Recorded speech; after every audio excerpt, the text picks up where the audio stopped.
Hi mga AI music creator. May nagtatanong paano ko ginagawa yung AI music video sa umpisa hanggang ma-release ko to sa Spotify. Sa series na to, papakita ko ang buong proseso na ginagamit ko mula sa umpisa. Una, pag-uusapan natin kung paano pumili ng artist name at branding. Paano ka pipili ng pangalan na madaling tandaan at pabagay sa music mo. Pangalawa, define your music style. Anong genre na gagamitin mo? Pwedeng pop, rock, alternative, melodic trap rap, reggae, yan. Step 3, song ideas. Dito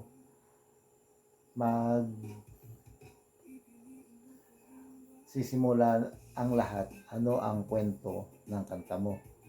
Sa step 4, siyempre yung lyrics. Gagamit tayo gamit ko is ChatGPT para tumulong sa pagbuo ng lyrics. Tandaan natin ang AI ay tools lang. Ikaw pa rin ang magbibigay ng direksyon at final edits ng kantang gagawin mo. Step 5, pag-uusapan natin yung music generation. Gagawa tayo ng kanta gamit ang music AI tools tulad ng gamit ko is Suno. Step 6, review and improve. Hindi lahat ng unang output ay perfect. Pipiliin natin ang pinakamagandang version at kung kailangan gagawa ulit ng hanggang makuha ang gusto nating tunog. Minsan marami akong edits bago ko mag-decide yung final song. Pag na-improve, meron ka ng kanta, step 7, gagawa ka naman ng cover art. Pwede kang gumamit ng album cover gamit ang AI tools. Pwede namang kumuha ka ng sarili mo gamit ang camera mo, picture ka. Provided yung kailangan na sukat at pixel ng pag-upload ang makukuha mo. Step 8, lyric video.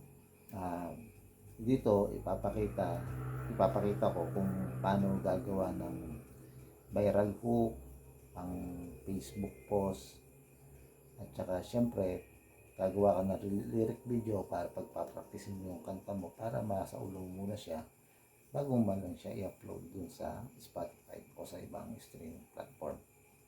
Step 9, syempre bago siya ma-release sa Spotify, kailangan mo ng distribution o distributor.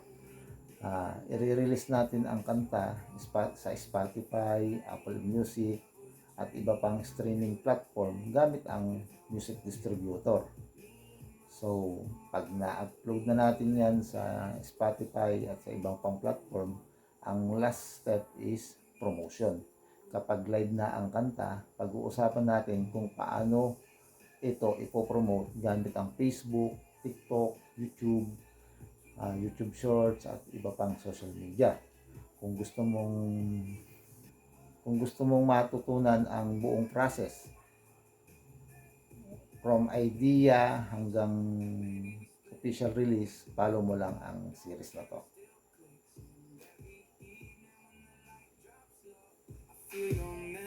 Ito, nasa Spotify na to.